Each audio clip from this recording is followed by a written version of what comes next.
శివరాత్రికి జంగారెడ్డిగూడెం బైనేరు శివాలయం సిద్ధమవుతోంది. భక్తుల సౌకర్యార్థం సకల ఏర్పాట్లు చేస్తున్నట్లు ఆలయ ఉత్సవ కమిటీ సభ్యులు తెలియజేశారు.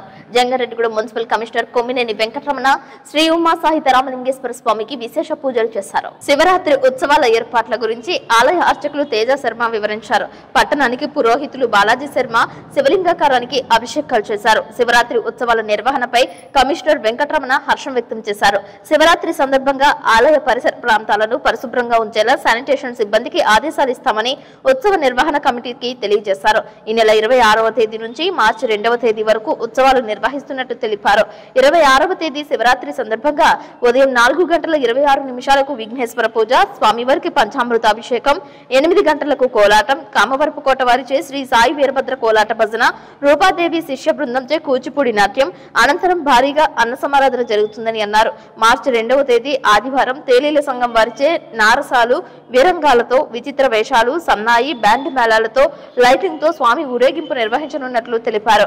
ఈ పూజాది కార్యక్రమంలో భక్తులు పాల్గొని స్వామివారి కృపకు పాత్రులు కావాలని పిలుపునిచ్చారు. మన బైనేరు వద్ద వేయించేసి ఉన్న శ్రీ శ్రీ శ్రీ ఉమా రామలింగేశ్వర స్వామి వారి ఆలయం నందు 26/2/2025 తేదీ మహాశివరాత్రి పురస్కరించుకుని ఉదయం 4 గంటల దగ్గర నుంచి కూడా స్వామివారికి విశేష పూజా కార్యక్రమంలో మహాన్యాసపూర్వకంగా ఏకాదశ రుద్రాభిషేకములు మరియు స్వామివారికి దర్శనాలు, తీర్థప్రసాద వితరణలు అన్నీ కూడా ఏర్పాటు చేయడం జరుగుతుంది. అదేవిధంగా శివరాత్రి నాడు రాత్రి స్వామివారికి లింగోద్భవ కాలంలో రాత్రి 10 గంటల నుండి కూడా స్వామివారికి విశేషమైనటువంటి మహాన్యాసపూర్వకంగా ఏకాదశ రుద్రాభిషేకములు మరియు రుద్రహోమము అనే కార్యక్రమం కూడా జరగబడుతోంది. అదీ కాకుండా మనకి స్వామివారికి 3వ రోజున స్వామివారికి పవలింపు సేవా ఉత్సవములు, 5వ రోజున స్వామివారికి 2/3/2025 తేదీ రాత్రి 7 గంటల నుండి స్వామివారికి ఊరేగింపుగా కూడా బయలుదేరి గ్రామపురంలోకి బయలుదేరి రానున్నారు. కావున 50 మంది భక్తులు కూడా